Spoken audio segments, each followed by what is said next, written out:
Hello, what's up? This is Zachary Moritz. Um, Welcome to this video. If you're watching this, you probably found a link on Facebook or you found it through the For You page on YouTube.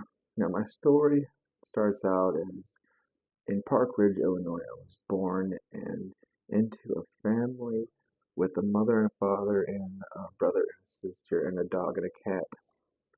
And that was just like perfect because you get all sides of the story, you get every element of the family all at once. And the dog and the cat is very well rounded.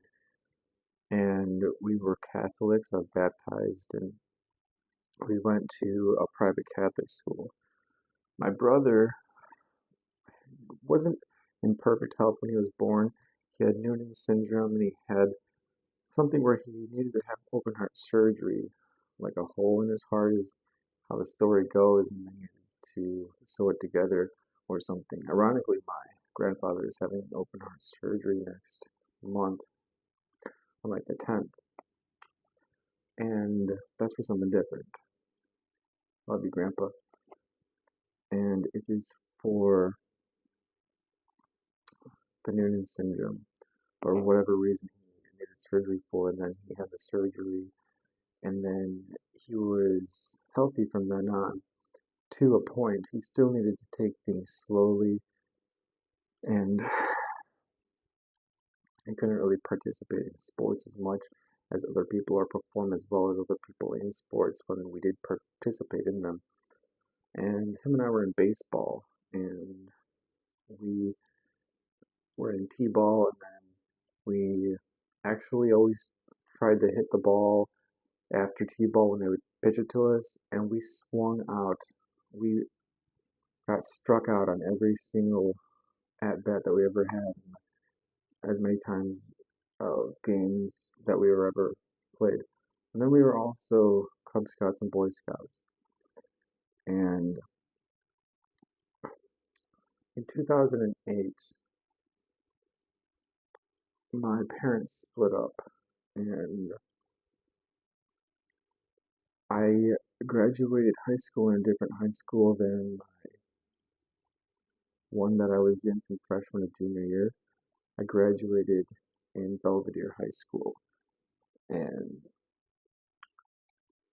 that was a bit earlier. I got early graduation, and I was 17 years old, and then I went into the workforce.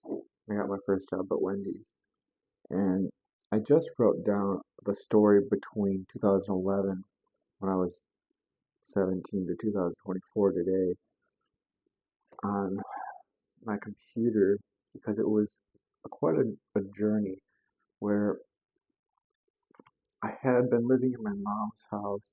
I think I might have had a car. I think I had a car, or was borrowing a car, or anyway, I had a job at Wendy's, and then eventually went from job to job, and I also traveled to places. Just to make this story short, is I contracted Lyme disease, didn't know it was wrong, so then it took a lot of struggle and trial and error to figure out why I was behaving weird and differently and having symptoms that nobody else would show that they had. And I went through some really traumatic experiences. The chronic disease is pretty traumatic itself, but ended up in a hospital bed, and then was prescribed different pharmaceuticals, and went to a group home, and they were giving us Twinkies, and I got my first cavities from that. So I attribute my cavities to Lyme disease. After not going to the group home or ever eating like Twinkies again, I haven't had any cavities since. I had like 5 or 6 or 7 cavities just from that one, like 3 month period of time, 4 month period of time where I was there. And then I got myself off pharmaceuticals and took a blood test which showed the positive result for Lyme disease. And we still haven't found a cure for it. At this point in the story, there was no remedy, there was no treatment or cure that was working for me.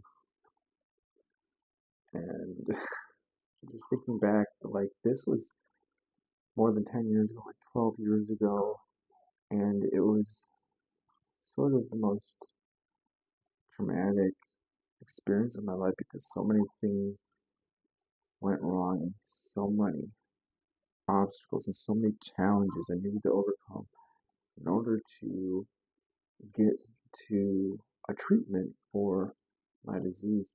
Thankfully, I found somebody that might have worked, and my mom made a decision. I'm going to pay $5,000 for you to go to this concierge program for a year, where you go every week and go through their 5 to 6 or 7 treatments in a few hours in the day. And I went to hyperbaric oxygen treatment and a sauna and ionic foot detox. I also had acupuncture and chiropractic adjustments. I'm trying to think if there was another one, but these were the main ones, and also some supplements. And eventually my health started to return. I remember feeling super well after going to these treatments, and I got to a point of remission where the Lyme disease, which is scientifically named Borrelia burgdorferi, and the co-infections, the Borrelia is I think a bacteria, the Babesia is a parasite, and the Bartonella, I don't remember if it was like a virus or something, and they're just basically called Lyme disease. And when I was in remission, I felt so much better and happier, and it felt like I was in heaven because I first found a glimpse of the next time that I could be happy again, because I never thought that I could be happy because I didn't know that I was sick, and then just noticing when the sickness is gone, you know what life could actually be like. And I was a long way away from full recovery because remission isn't a cure, and I began getting on practicing apitherapy, which is bee venom therapy, and I began to really feel a lot better by even better than remission by using the apitherapy and the bee venom, even in short term. As short-term effects of the bee venom are very beneficial. Nobody likes to talk about the Herxheimer reaction, which means that as the treatment is working, it is creating a die-off in your bloodstream of the infection. The microbials need to be detoxed out of your system or they're going to make you sick. And I had a learning curve on how to detox because I have an MTHFR gene mutation, which makes me genetically more troublesome to detox my blood. It's more troublesome, but it was just a learning curve, and that is what I did and was able to do. Was eventually detox completely, and sitting here today, I'm not completely cured. I'm going to order some more bees and just do a few more rounds until hopefully I feel like I'm completely cured. But I am, for the most part, very much cured. At least I have a plan, and I hope to be fully cured from Lyme disease forever. And that was the long and short of the story. That's the short version of the story, is that I'm pretty much cured. And through these 10 years from 2011 to 2024, where I went from 17 to 30 years old, so this 13 years of struggle caused me to, lose my I didn't lose it, but I was considered disabled and given Social Security insurance and electronic food stamps, which is money they give you for food. And it's a little bit of an insult to your pride. And if you think that you're a very healthy person and then you get taken advantage of, not taken advantage of, but you get hit with this chronic disease and you have to accept the responsibility for what you did to contract the disease, which I don't think it was a tick bite. There's another way to get it, and I think I might have got it that way, and I must take responsibility for it, which is just my primal urges and my natural instincts as a human man of 17 years old or 18 years old, just doing his natural thing, following his instincts, following his heart, following what he thinks he deserves or wants and can do in the world, and take responsibility for it. And that I'm told that I'm disabled and I have to give money from Social Security and given free food. And it was also making me very sick where I wasn't able to operate anymore. Chronic Lyme really took over my life and I wasn't able to take care of myself, and I wasn't really strong, not mentally, not physically. And so this story comes to the point where I'm gonna do a little bit more bee venom and sting myself, because that's what you do. You take bees and sting yourself on the back. And there's also the plas neuroplasticity of the brain because of the nerve damage. They say that Lyme causes nerve damage, and what that really means is that your neurology becomes destroyed, which is the connection between your brain and your body. So, like the way you move your arms, the way you move your head, how easy it is to balance, the connections between your brain and your mouth, and how easy it is to speak and communicate. These connections are destroyed by Lyme, and you can rebuild it through neuroplasticity. You can regrow neural connections. And I know this to be the case through my doctor, and that's one reason why I need to regrow my neuroplasticity, but also there's two other reasons why I need to regrow my neurology or utilize neuroplasticity techniques. They are, I went on a vegan diet in 2015 because I thought it would make me more healthy. I knew I was sick. I didn't know what I was sick from. It was the Lyme, but I didn't know how to fix it because I didn't know what it was. And if I did know what it was, I wouldn't know how to fix it because there's no cure for it. But I decided to be on this diet, which actually does turn out to be a very healing diet. And I practice it, and I didn't take the supplement called B12. And B12 is very much needed for your nerves. And I went through something very painful, and it's hard to retell the story because it might have been a combination of the Lyme and the B12 deficiency. But the B12 deficiency, when I got on it, like I was just eating like fruits and like bread or oats or whatever, grains, just everything, never eating meat at all. And you're not getting B12 like that unless you get it in like a food supplement form. Because when you eat meat, you get B12, but when you don't eat meat, you don't get B12. It's from meat. B12 deficiency affects your nerves, and it damaged my nerves tremendously. At least it felt like it in the short term, and I was feeling super painful and all over. Like my head would hurt, my arms would hurt, my face, like I don't know, my brain, my eyes. my heart, and things would just hurt at random times and different reasons. And I also was having neurological problems like intrusive thoughts and psychosis and schizophrenia caused by the Lyme.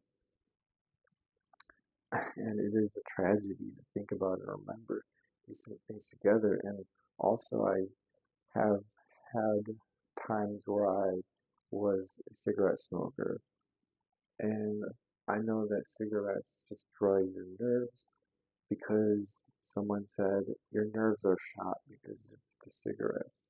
Maybe that's a short-term thing too, but anyway, it seemed like regrowing the nervous system connections was what I wanted to do, and I've been practicing it. And also the bee venom, I think, says it regrows nerves or something along those lines in the description of its benefits.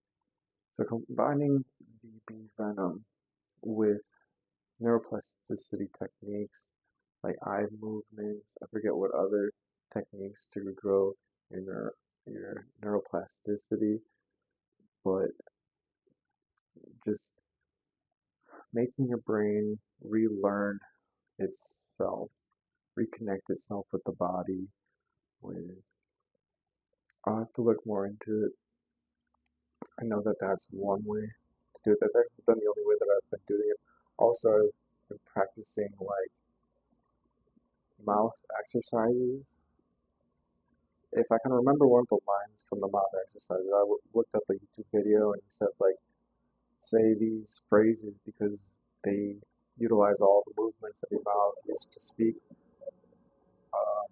One of the phrases is to sit in solemn silence in a dull, dark dock, in a pestilential prison with a lifelong lock, awaiting a short, sharp shock from a cheap and chippy chopper on a big black block. And I say that 2 times along with about 7 or 8 other phrases, 2 times each. And over a period of days, my brain learns to do these movements, like I was just saying there, the phrase to do these movements, and in saying the phrase to do these movements, I didn't fully enunciate the word these. My tongue didn't land between my teeth when I was saying it. I said to do these movements, not to do these movements. And those are the kind of mistakes that I make when speaking. And it's just been what I wanted to do, develop the capability of connecting back with my body where the connection has been broken between my brain and my body. So going through the motions and regrowing the neurology, or the brain is plastic, so neuroplasticity, developing the neuroplasticity between your body. I think this might be the same thing as when I was learning like sports, and they said like if you want to make every basket in basketball that you shoot, practice the same shot over and over again, whether it's a layup or a free throw or a three-pointer. Keep practicing that shot again and again and again, and your brain learns the movements, and it goes from your conscious mind where you're thinking about every little rotation of the body and every little point of the body that's making that movement to your subconscious mind. And my dad always referred to it as second nature. And that's not what people refer to it in the circles of friends that I've become a part of and learned about. When I learn about like my friend Dave, or I don't know any of the names of anybody else on the top of my head, or like Dr. Joe Dispenza, or it could be just anyone, and everybody tells you that success in life comes from programming your subconscious mind. And to me, that meant reading books and listening to audios. I listen to audiobooks. Right now, I'm listening to one called The Coiled Serpent. I also just listen to the Bible on tape, and I'm always seeing these free audiobooks on YouTube that are like 5 to 8 hours long each that I can listen to while going to work, or I can subscribe to Audible and listen to the audiobooks on tape. And this teaches your brain the different concepts and language that people teach about in these books. It teaches your brain consciously, but it is also absorbing it subconsciously and rewiring your brain subconsciously to make those unconscious thought processes. And that is a form of neuroplasticity, and that is just when you make things unconscious or subconscious, because your conscious mind uses like 3 to 5% of the input that is coming in through your five senses: your seeing, your hearing, your feeling, your tasting, your smelling. You can pay attention to 3 to 5 bits of information. They say that your subconscious mind can pay attention to like 3 million bits of information, or 10 million bits of information at a time, simultaneously coming in through your five senses, where consciously you can only pay attention to 3 to 5. Like what I'm feeling under the sensation of my arms on the table, or the things I'm noticing with my eyes, and also what I'm hearing with my ears and paying attention to the furnace running. And I can pay attention to like these three things all at the same time, only at the same time consciously, but subconsciously, everything that I'm also feeling, like on my toes, on my feet, and something else I'm hearing with my ears, and maybe I'm smelling something at the same time. Maybe I have something that I'm tasting in my mouth from before that I ate, or maybe my arms are feeling not just the table, but something else, or I'm feeling the temperature of the air, and I can process like 10 million bits of information at a time, and your brain is at its default state, and you can direct its processes by programming it with the right information. What's the right information? Just anything that isn't random and thrown at you by people with the wrong intentions.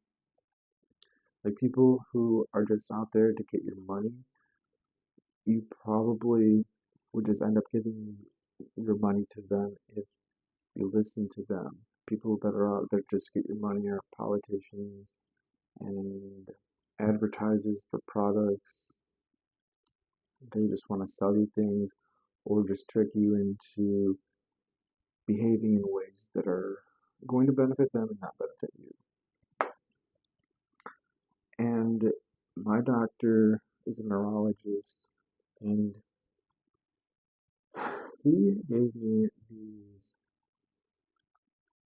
this exercise for my eyes to affect my ears. Not my ears, but my brain had hallucinations of hearing things that weren't there. Not so much as seeing things that weren't there, but almost. But that has happened too. But I had audible hallucinations, and he said, like, use these eye movements to improve your neurology, to not hear things that aren't there. And it is just a process of